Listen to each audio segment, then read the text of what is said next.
नमस्कार भक्तों, आपका एक बार फिर से स्वागत है हमारे चैनल भक्ति की शक्ति में। आज के इस वीडियो में हमारा विषय रहेगा अर्जुन की मृत्यु पर जोर जोर से क्यों हंसने लगी थी देवी गंगा। महाभारत का युद्ध जीतने में श्री कृष्ण की चतुराई और धनुर्धर अर्जुन के पराक्रम ने एक अहम भूमिका निभाई। यदि महाभारत के युद्ध में पांडवों की ओर से श्री कृष्ण और अर्जुन ने लड़ रहे होते तो शायद पांडवों की जीत होना मुमकिन ना था। लेकिन क्या आपको मालूम है कि महाभारत के युद्ध में अहम भूमिका निभाने वाले अर्जुन स्वर्ग यात्रा में जाने से पहले भी एक बार मर चुके थे।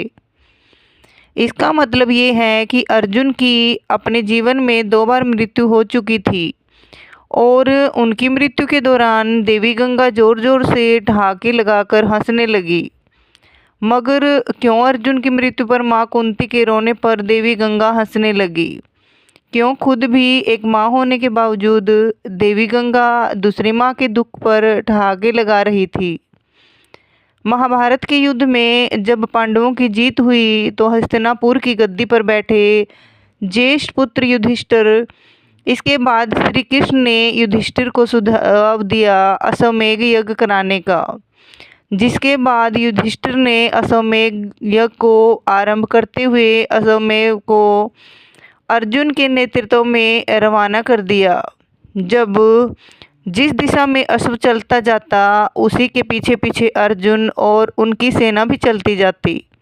इस दौरान ये अश्व कई राज्यों से गुजरा।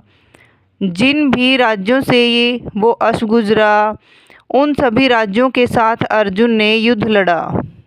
कई राजाओं ने तो पहले ही अर्जुन के आगे घुटने टेक दिए, लेकिन कई राजाओं ने ऐसा नहीं किया, जिसके बाद अर्जुन और उसकी सेना द्वारा युद्ध लड़ा गया और कई राजाओं को परास्त करके अर्जुन उनके राज्यों को जीतते चले गए।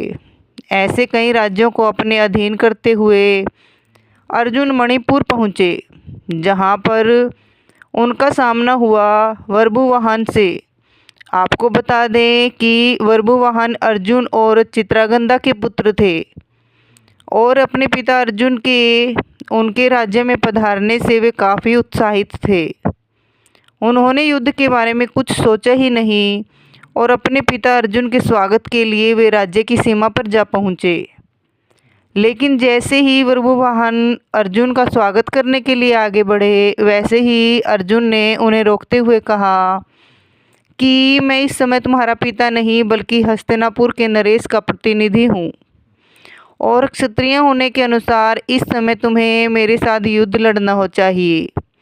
बस उसी समय अर्जुन की दूसरी पत्नी अलूफी वहाँ आती है और वर्बुवाहन से बोलती है कि हे पुत्र, तुम्हें अपने पिता के साथ युद्ध लड़ना चाहिए। यदि तुम युद्ध नहीं लड़ोगे तो इसमें तुम्हारे पिता का ही अपमान होगा। माता की आज्ञा पाते ही वर्बुवाहन युद्ध के लिए तैयार हो जाता है और अर्जुन और वर्बुवाहन के बीच युद्ध छिड़ जाता है।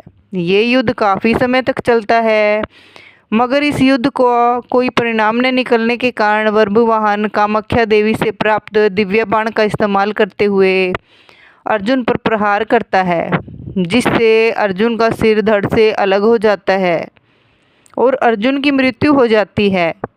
साक्षात अर्जुन की मृत्यु देख हस्तिनापुर की सेना सुन्न हो जाती है और इसकी सूचना तुरंत श्री कृष्ण तक और हस्तिनापुर तक पहुंचाई जाती है। मणिपुर पहुंचकर श्री कृष्ण और माता कुंती अर्जुन को धरती पर पड़ा देखते हैं, जिसके बाद माता कुंती अर्जुन का सिर अपनी गोद में रखकर फूट फूट कर रोने लगती है और बस इसी दौरान देवी गंगा अर्जुन की मृत्यु पर हंसने लगी। और जब काफ़ी देर तक माता कुंती रोती रही तो देवी गंगा माता कुंती से कहती है कि हे कुंती, तुम व्यर्थ में रो रही हो, क्योंकि तुम्हारे पुत्र अर्जुन को उसके कर्मों का फल मिला है। मेरा पुत्र भीष्म अर्जुन को अपने पुत्र की भांति स्नेह करता था, मगर फिर भी अर्जुन ने शिखंडी का सहारा लेकर मेरे पुत्र भीष्म का वध कर डाला।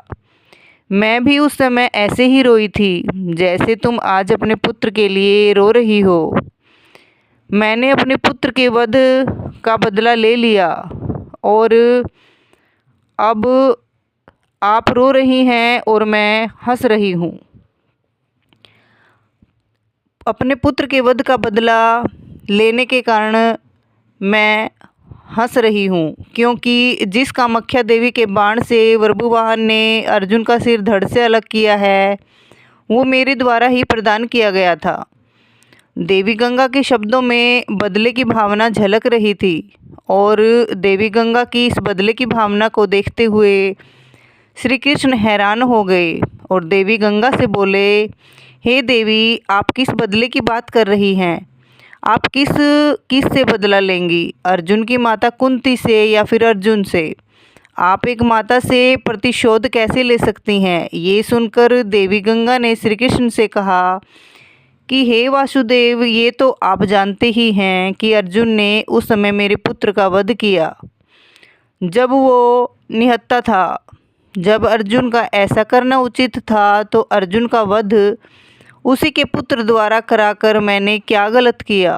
फिर श्री कृष्ण देवी गंगा को समझाते हुए कहते हैं कि पितामह यह भलीभांति जानते थे कि यदि वह जीवित रहेंगे तो उन्हें कौरवों की तरफ से युद्ध मैदान में आना होगा और ऐसे में पांडवों की जीत होना नामुमकिन था। इसलिए उन्होंने खुद को मार्ग से हटाने का निर्णय लिया और अर्जुन को वो स्थिति बताई जिसमें वो अपने पितामह की मृत्यु कर सके। यहाँ तक कि जब अर्जुन का मुकाबला उनके पुत्र बर्बुवाहन से हो रहा था तो उस समय भी उन्होंने बर्बुवाहन पर प्रहार नहीं किया, सिर्फ बर्बुवाहन के प्रहारों को रोके रखा और साथ ही बर्बुवाहन को कामाख्या देवी द्वारा दिए गए दिव्य बाण की लाज रखने के लिए अपने प्राणों की आहुति दे दी।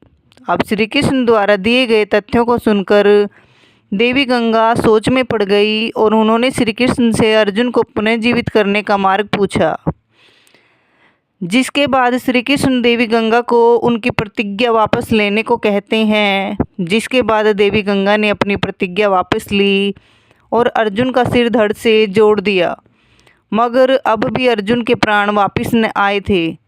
जिसके बाद श्री कृष्ण ने अर्जुन की दूसरी पत्नी से नागमणि लेकर अर्जुन को पुनः जीवित कर दिया। महाभारत में धर्म युद्ध को जीतने के लिए जिन योद्धाओं का मरना बेहद आवश्यक था उनमें से एक योद्धा थे भीष्म पितामह। उनके नेतृत्व में कौरवों का हारना नामुमकिन था, इसलिए उन्हें मारना भी असंभव था क्योंकि उन्हें वरदान प्राप्त था। इसलिए श्री कृष्ण को एक षड्यंत्र रचना पड़ा जिसमें वह शिखंडी को लेकर युद्ध भूमि में आए। किन्नर होने के बावजूद शिखंडी को भीष्म स्त्री मानते थे और उस पर हथियार नहीं चला सकते थे।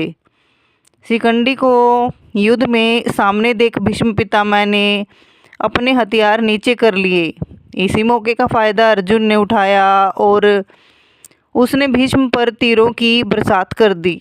भीष्म बाणों की शैया पर लेट गए।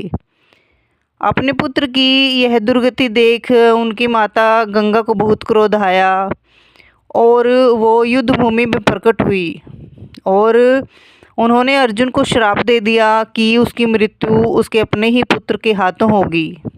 कुछ समय बाद जब अर्जुन की मृत्यु उसके ही पुत्र बर्बुवाहन के हाथों हुई तो माँ गंगा ज़ोर ज़ोर से हंसने लगी।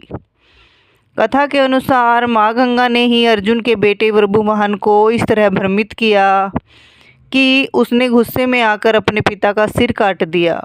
लेकिन फिर अर्जुन की एक पत्नी ने अपनी शक्ति द्वारा और श्री कृष्ण की मदद से अर्जुन को पुनः जीवित किया और अर्जुन के पुत्र बर्बुवाहन को माँ गंगा की माया से मुक्त किया। भक्तों, आपको ये कथा कैसी लगी और ये जानकारी कैसी लगी तो प्लीज़ एक छोटा सा कमेंट करके ज़रूर बताएं और ऐसे ही रोचक और धार्मिक कहानियाँ सुनने के लिए हमारे चैनल को सब्सक्राइब करें और वीडियो को लाइक और शेयर ज़रूर करें। धन्यवाद। राधे राधे। जय श्री कृष्णा।